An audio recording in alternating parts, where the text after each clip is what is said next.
सारे फैक्टर्स को आप वेरी कर सकते हैं। ठीक हो गया। हमें पता है सारे वेरी करने का मतलब क्या है फैक्टर्स को, कि हम फैक्टर्स की क्वांटिटी जो है वो इंक्रीज या डिक्रीज कर सकते हैं आराम से इन the long run for all factors.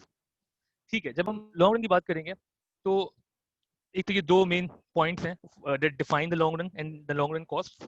उसके बाद जब हम लॉन्ग रन कॉस्ट की बात करेंगे या लॉन्ग रन की बात करेंगे तो उसमें हमें दो चीज़ों के बारे में सोचना है। Number one, choosing the scale of production. एक सेकेंड। ठीक है ठीक है ठीक है ठीक है okay. Choosing the scale of production, इसको मैंने वापस लगा देता हूँ जी। स्केल ऑफ प्रोडक्शन पे हम बात करते हैं अभी। और दूसरी चीज़ जो हमें करनी है वो है चूजिंग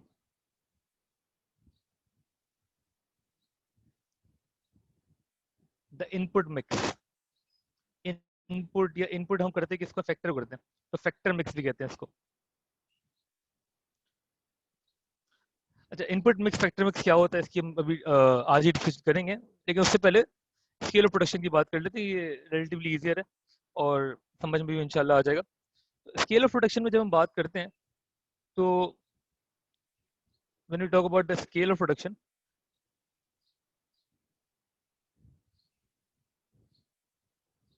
तो बेसिकली हम ये सोच रहे होते हैं कि what if we increase all our inputs by a certain proportion.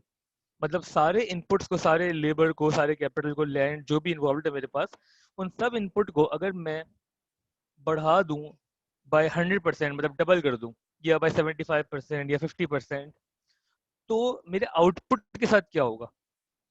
मैं स्केल कर रहा हूँ अपनी प्रोडक्शन, तो मैं इनपुट को सारे बढ़ाऊंगा तो आउटपुट के साथ क्या होगा। क्या होगा, इसमें तीन चीजें हो सकती हैं। नंबर वन, हमें या तो कांस्टेंट रिटर्न्स टू स्केल मिलेंगे।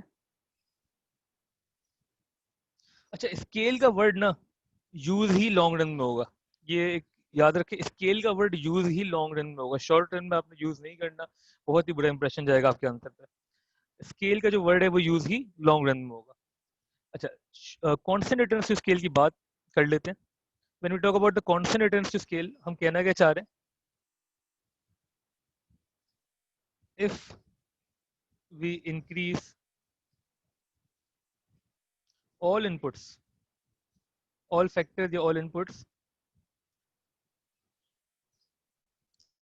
Bye a certain proportion. हमने अगर सारे इनपुट्स को बढ़ाया by certain proportion, certain proportion can be any percentage, 50%, 70%, 100%, किसी भी परसेंटेज से आपने अगर सारे इनपुट्स को बढ़ाया और आउटपुट जो है,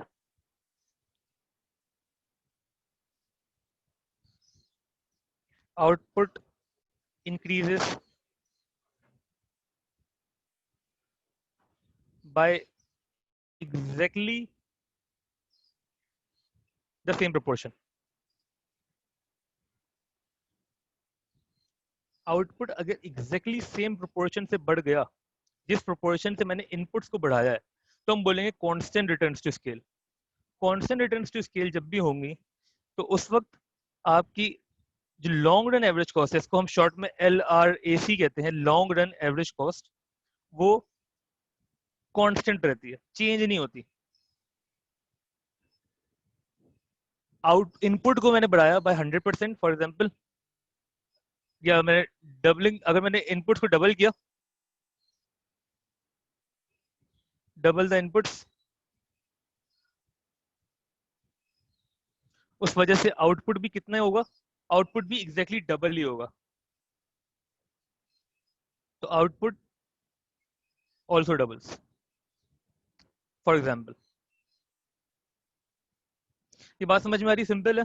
कांस्टेंट रिटर्न्स टू स्केल का मतलब क्या है हमारे पास, कि अगर आपने इनपुट्स को बढ़ाया बाय सर्टेन प्रोपोर्शन, उस एग्जैक्ट सेम प्रोपोर्शन से आपके आउटपुट भी बढ़ेगा। ठीक है ना। इनपुट का मतलब क्या, जो आपके फैक्टर्स ऑफ प्रोडक्शन है। क्लियर है ये चीज, कोई कंफ्यूजन है पूछ लो, नहीं तो ओके लिख के भेज दो। सही है ना? हमने पहले स्केल ऑफ प्रोडक्शन की बात कर रहे हैं, स्केल ऑफ प्रोडक्शन को हम आगे लेके चल रहे हैं। स्केल ऑफ प्रोडक्शन के अंदर हमें 3 डिफरेंट चीजें पढ़नी है। Number 1 constant returns to scale. Constant returns to scale का मतलब कि आपकी लॉन्ग रन एवरेज कॉस्ट जो है वो कांस्टेंट रहेगी। उसमें हो क्या रहा होता है, we increase the all the input by certain proportion, and होता क्या है कि आपका जो आउटपुट है वो भी एग्जैक्टली सेम प्रोपोर्शन से बढ़ जाता है। सिंपल है। ओके लिख के भेजो ताकि मुझे समझ में आए, सुन रहे हो तुम लोग, देन वील मूव ऑन। और कॉपी करते रहना साथ साथ।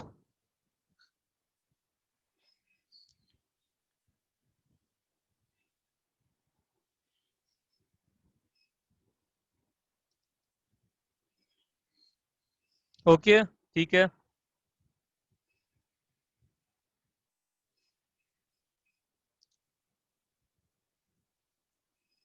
Okay moving on.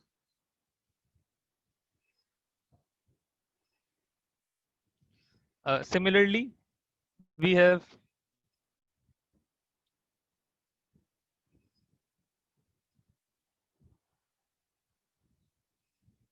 decreasing returns to scale. जिस तरह constant returns to scale थे, उसी तरह decreasing returns to scale है। Decreasing returns बुरी चीज़ है आपके लिए। इसमें होता क्या है, वही चीज़ लिखेंगे, if we increase all inputs by a certain proportion,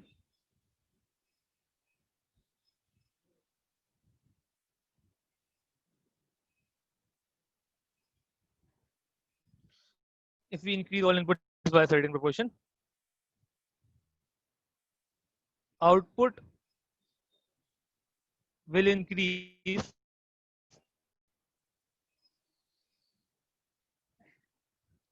by less than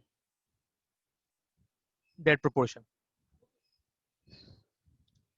decreasing returns to scale में क्या होगा, जब आपने सारे इनपुट को बढ़ाया फॉर एग्जाम्पल 50% से, तो आउटपुट जो बढ़ेगा वो 50% से कम से बढ़ेगा, 30% से बढ़ेगा या 20% से बढ़ेगा या 10% से बढ़ेगा। अगर 50% से कम से बढ़ रहा है, if that is the case, तो आप बोलेंगे decreasing returns to scale. Decreasing returns to scale बड़ी चीज है आपके लिए, क्योंकि जब भी डिक्रीजिंग रिटर्न्स टू स्केल होते हैं तो उस वक्त जो आपकी लॉन्ग रन एवरेज कॉस्ट है, एवरेज कॉस्ट जो है वो बढ़ना शुरू हो जाएगी। ठीक हो गया? तो इसकी एग्जांपल बेसिकली कि आपने अगर इंक्रीज आउटपुट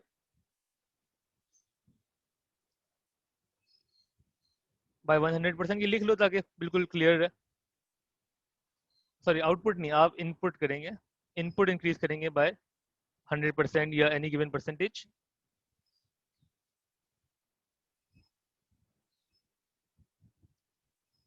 एक सेकेंड,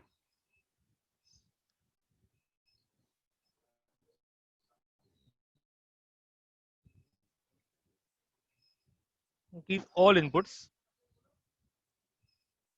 बाय 100%, तो उससे आउटपुट क्या होगा,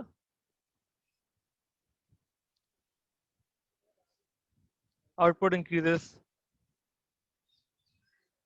जो मेरे एग्जांपल होगी इसकी, तो ये डिक्रीजिंग रिटर्न्स टू स्केल होगा। डिक्रीजिंग रिटर्न्स टू स्केल जब भी होंगे, लॉन्ग एंड एवरेज कॉस्ट बढ़ रही होगी। ठीक हो गया? सिंपल है। आगे बढ़ते हैं। Finally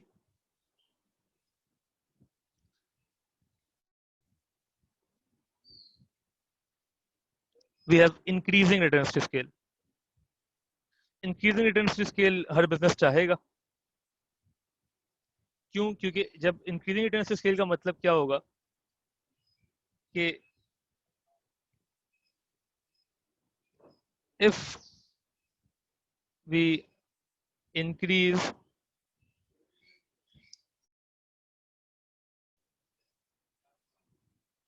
by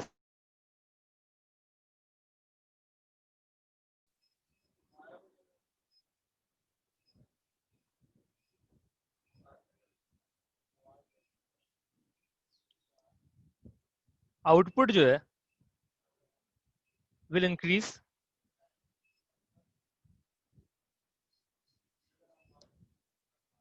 by more than that proportion। एक मिनट एक मिनट एक मिनट एक minute, more than that proportion. इसको कॉपी करो, मैं बताता हूँ आगे।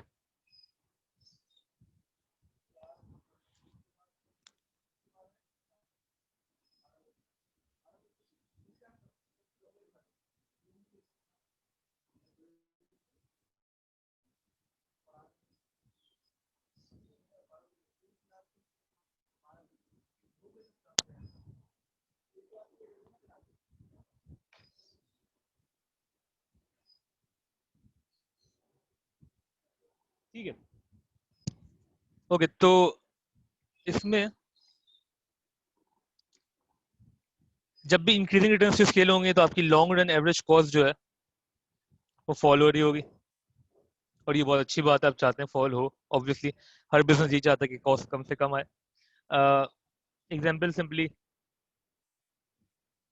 Increase inputs, all inputs by 100%। अपना 100% अगर इनपुट बढ़ाए, आउटपुट इंक्रीजेस बाय 150%। ठीक हो गया। अच्छा, इसमें जो आपने टर्मिनोलॉजी होपफुली सुनी हुई होंगी वो दोबारा मैं बता देता हूँ आपको। जब डिक्रीजिंग रिटर्न्स टू स्केल होता है तो हम बोलते हैं वी आर फेसिंग, या इसी को पूरे, ये पूरे का मतलब क्या है, diseconomies of scale. Diseconomies of scale का मतलब याद है? और similarly when we talk about increasing returns to scale, then the firm is experiencing economies of scale.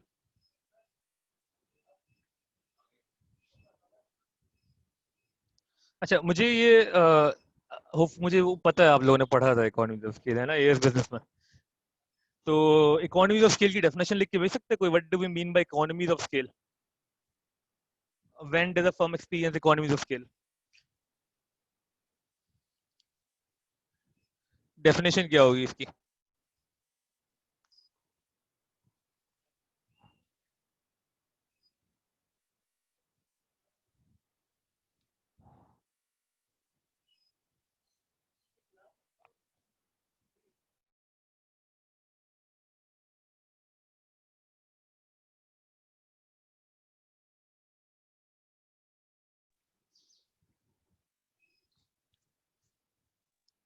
Advantages of being larger in the market, कुछ हद तक yes, but कौन सा एडवांटेज मिल रहा है आपको फॉर बीइंग लार्जर?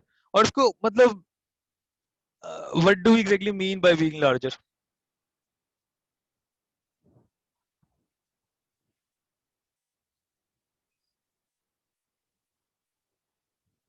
जी, एनीवन? शामिर, क्या होता है भाई इसका मतलब economies of scale? Shamir, Sameer, Manahil, Haniya, Aris?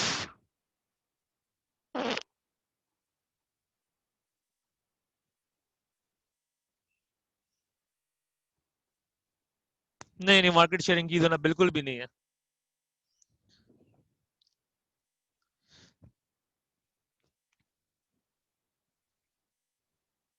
Yes, Hania, exactly exactly exactly यही यही चीज है, एग्जैक्टली यही चीज है। क्या कह रहे हैं हम? Decrease in cost due to increase in production. Whenever we talk about economies of scale, economies of scale का सिंपल मीनिंग क्या है? अगर आपको 2 मार्क की डेफिनेशन आ जाए, what do we mean by economies of scale, तो आप क्या लिखेंगे? इकोनॉमीज ऑफ स्केल का मतलब होता है decrease in cost. Decrease in कौन सी cost? Average cost. Decrease in average cost because of increase in output. Output बढ़ने की, जो आप लार्जर की बात कर रही थी, उसका मतलब है कि आउटपुट बढ़ रहा है। आउटपुट बढ़ने की वजह से एवरेज कॉस्ट अगर कम हो रही है तो हम बोलेंगे कि भाई आपको डिक्रीजिंग, तो इकोनॉमीज ऑफ स्केल मिल रही है। ठीक है, लेकिन इकोनॉमिक्स में इसको हम और क्रिस्प कर देंगे। ये हम बोलेंगे decrease in average cost, decrease in because of increase in output in the long run. Scale का वर्ड यूज ही लॉन्ग रन में होगा। इकोनॉमीज ऑफ स्केल आपको मिलेंगी ही लॉन्ग रन में, शॉर्ट रन में नहीं मिलेंगी। शॉर्ट रन में हमने डिमिनिशिंग रिटर्न्स ऑफ लेबर पढ़े थे और इंक्रीजिंग रिटर्न्स ऑफ लेबर पढ़े थे, सही है ना? वो उसमें स्केल का वर्ड यूज नहीं कर रहे थे हम। ये इंपॉर्टेंट है, ठीक है। तो इकोनॉमी ऑफ स्केल क्या, decrease in average cost because of increase in output. Similarly what do we mean by diseconomies of scale? Diseconomies of scale क्या होंगी?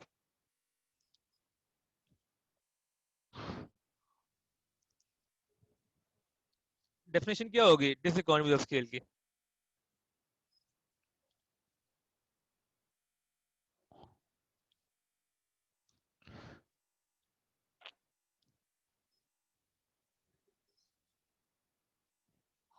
समीर एग्जैक्टली, बिल्कुल ठीक कह रहे हैं। Increase in cost due to increase in production level, बस दो word हम मिसिंग है। कॉस्ट कौन सी कॉस्ट? Average cost. हम टोटल कॉस्ट की बात नहीं कर रहे, टोटल कॉस्ट तो बढ़ती है, हर वक्त की बढ़ती है अगर हम आउटपुट बढ़ाते हैं, ठीक है। हम बोल रहे हैं increase in average cost, average cost बढ़ रही है आपकी। Increase in average cost due to increase in production level in the long run, ठीक है ना, इसको लिख लेते हैं।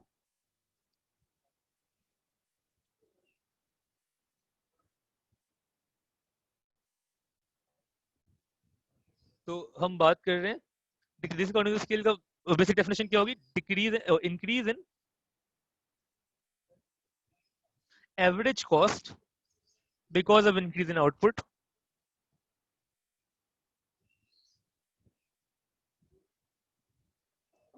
In long run. और आज जो हमने पढ़ा वो उसके पीछे की और एक कहानी पढ़ ली। ऐसा हो क्यों रहा है ऐसा, मतलब इसकी जो पीछे की मैथमेटिक्स है वो ये है, डिक्रीजिंग रिटर्न्स टू स्केल की वजह से हो रहा है।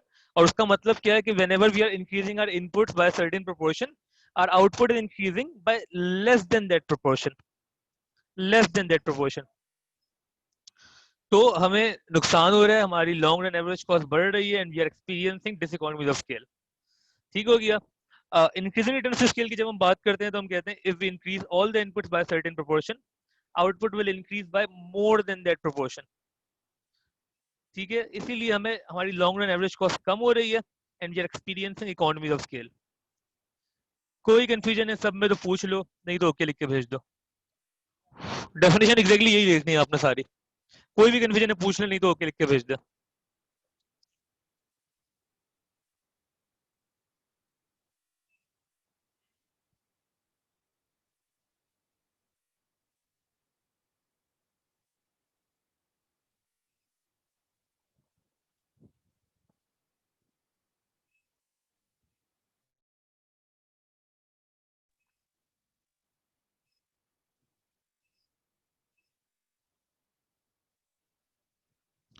ओके देन, अगर हमें ये समझ में आ गया तो हम जरा सा और आगे बढ़ते हैं towards long run average cost के कर्व्स की तरफ। अच्छा, जो लॉन्ग रन एवरेज कॉस्ट का कर्व बनता है वो नॉर्मली दो तरीके से आप शो कर सकते हैं। मैं दोनों दिखा देता हूँ आपको। या तो इस तरीके से,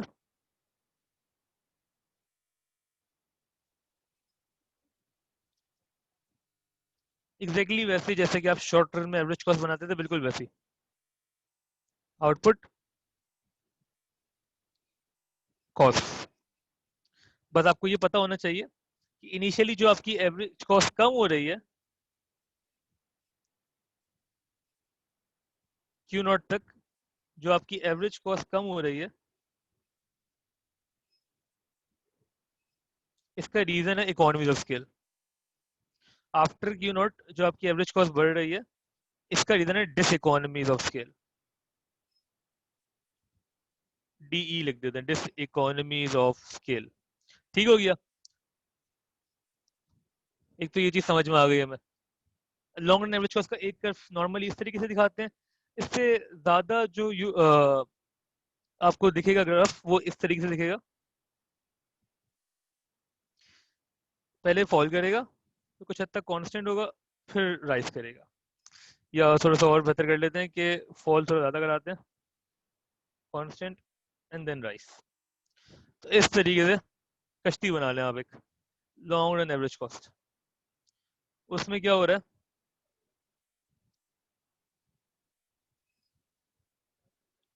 अच्छा ये ना वर्टिकल लाइन नहीं है, ये कर्व है पूरा ना, इसको कर्व ही ट्रीट करना है। इसको मैं और अगर कर्व बना सकूं थोड़ा सा,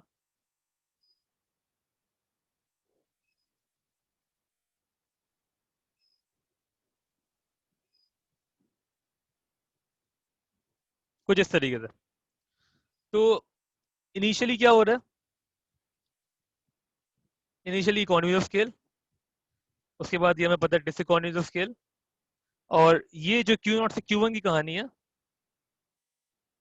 इस वक्त हमें मिल रही है कांस्टेंट रिटर्न्स टू स्केल, जो हमने पहली चीज पढ़ी थी। कांस्टेंट रिटर्न्स टू स्केल क्या होता है कि आपने जब इनपुट बढ़ाया, if we increase all the inputs by a certain proportion,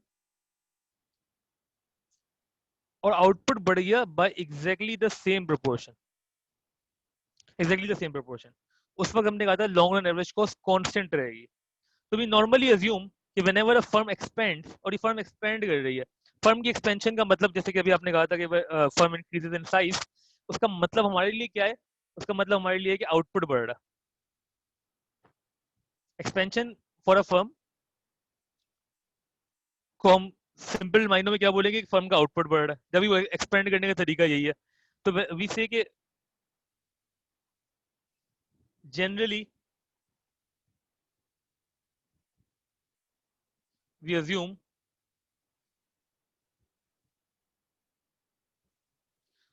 that as a firm expands,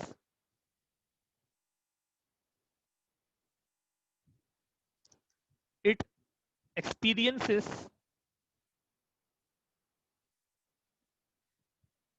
economies of scale initially. Initially हम कहते हैं उसको इकोनॉमीज ऑफ स्केल मिलेंगी। इकोनॉमीज ऑफ स्केल की टाइप्स आपने पढ़ी हुई है बिजनेस में, एग्जैक्टली वही है जो यहाँ पे। तब भी इसको हम एक छोटा सा लेक्चर कर लेंगे उसके लिए भी, कि इकोनॉमी ऑफ स्केल मिलती क्यों है, जो आपने पढ़ा था कि बल्क बाइंग हो रही है, या आपको इंटरेस्ट रेट थोड़े कम मिल रहे हैं, financial economies, purchasing economies, exactly वही यहाँ पे भी है, वो सब आप यूज कर सकते हैं। ठीक है, इकोनॉमी ऑफ स्केल का पूरा एक लेक्चर अलग कर लेंगे जिसमें हम इंटरनल और एक्सटर्नल इकोनॉमीज के ऊपर भी बातें करेंगे। ठीक है, अभी मैं इसको सिर्फ ऊपर से गुजार रहा हूँ ताकि हमें इस टॉपिक के लिए समझ में आ जाए। इकोनॉमी ऑफ स्केल का मतलब क्या है? ये एवरेज कॉस्ट कम होना, when ever output increase, output बढ़ने से अगर एवरेज कॉस्ट कम हो रही है तो हम बोलेंगे इकोनॉमी ऑफ स्केल मिल रहा है। ठीक हो गया? अच्छा, इकोनॉमी ऑफ स्केल मिलने का मतलब क्या है? कि आपको इंक्रीजिंग रिटर्न्स टू स्केल मिल रहा है। इंक्रीजिंग रिटर्न्स टू स्केल, कि आपने जब इनपुट बढ़ाया by certain proportion, the output increase by more than that proportion. ठीक है ना? Output increase by more than that proportion, ऐसा हो गया तो आपको मिलेंगे आपकी एवरेज कॉस्ट जो है वो कम हो रही होगी। यही हमने देखा इकोनॉमी ऑफ स्केल। ठीक है, इनिशियली ये होता है। अच्छा, फिर जो कांस्टेंट रिटर्न्स टू स्केल ये है, फिर हम अज्यूम करते हैं कि उसके बाद क्या हो रहा है?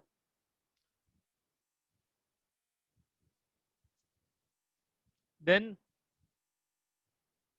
The firm continues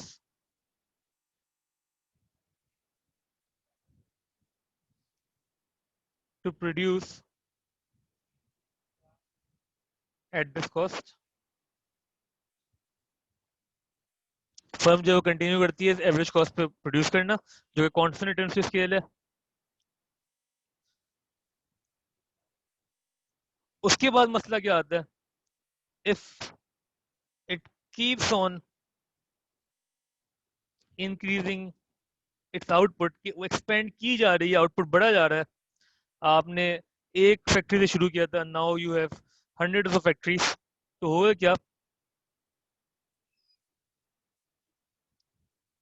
average cost will start to rise, और ये हमारी डिसइकोनॉमीज आ गई है। नॉर्मली जो डिसइकोनॉमीज ऑफ स्केल का नंबर वन रीजन है वो क्या होता है? वो होती है managerial diseconomies. The business is too big to manage now, managerial diseconomies आना शुरू हो गई हैं, इसीलिए एवरेज कॉस्ट बढ़ना शुरू हो गई है।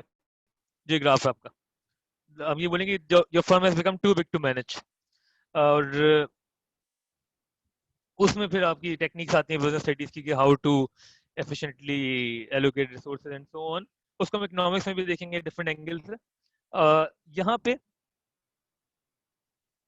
हम इसको ये बोल लेते हैं कि ये सारी इकोनॉमी ऑफ स्केल थी, यहाँ पे कांस्टेंट रिटर्न टू स्केल, और फिर डिसइकोनॉमी ऑफ स्केल। ठीक हो गया? This is a typical long run average cost curve, और ये इस तरीके से रिएक्ट करता है for because of these reasons. और ये टर्मिनोलॉजीज जो आपने यूज करनी है, और ये सब किसके अंडर आ रहा है when we talk about choosing the scale of production. Scale of production की बातें हो रही है। ठीक हो गया? कोई कंफ्यूजन है पूछ लो, नहीं तो ओके लिख के भेज दो।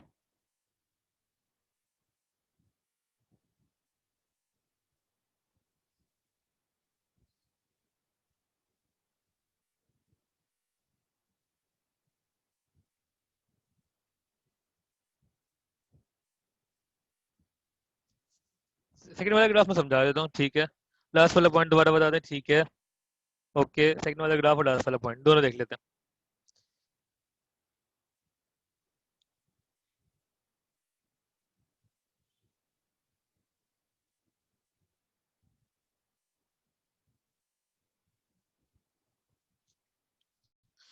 सेकंड वाला ग्राफ में सिंपली मैं कह रहा हूँ, ये दोनों ग्राफ नॉर्मली यूज होते हैं लॉन्ग रन एवरेज कॉस्ट के लिए, आप इनमें से कोई सा भी यूज कर सकते हैं।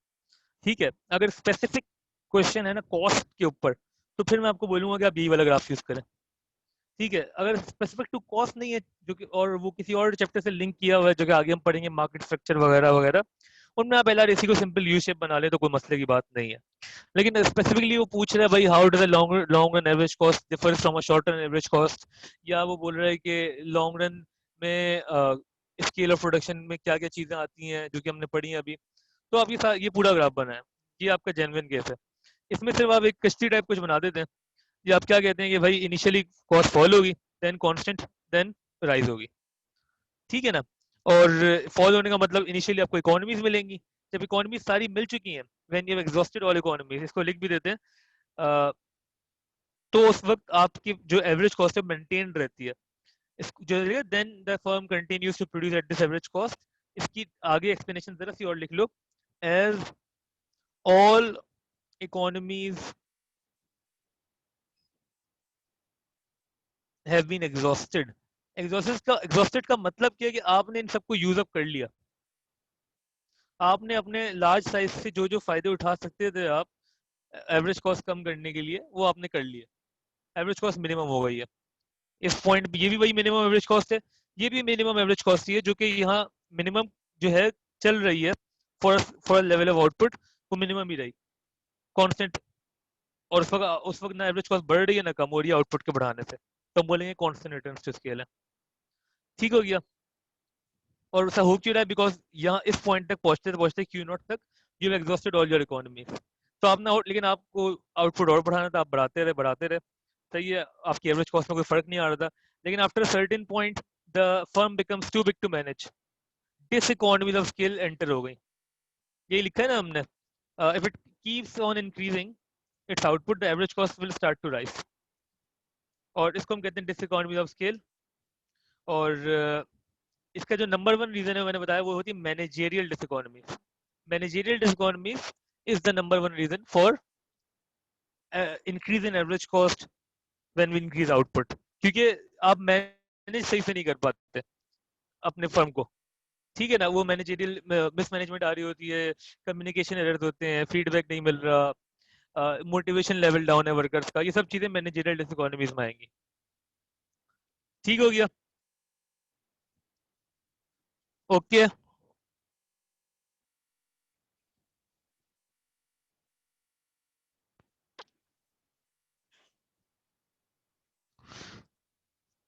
ओके, हम यहीं पे रोक रहे हैं, आज की क्लास हम यहीं पे रोकेंगे। आगे नहीं पढ़ रहे, अटेंडेंस इतनी अच्छी है नहीं। अगर कल तक हम कोशिश करेंगे कि वापस इस चैप्टर को खत्म कर ले, सुकून से चलेंगे, कोई टेंशन की बात नहीं है। कॉलेज खुलने का ऐलान तो हो गया है, देखें अब खुल जाए तो बहुत अच्छी बात है। और उसी को कंटिन्यू करेंगे। कल मिलते हैं इंशाल्लाह, हम क्लास यहीं पे रोक रहे हैं।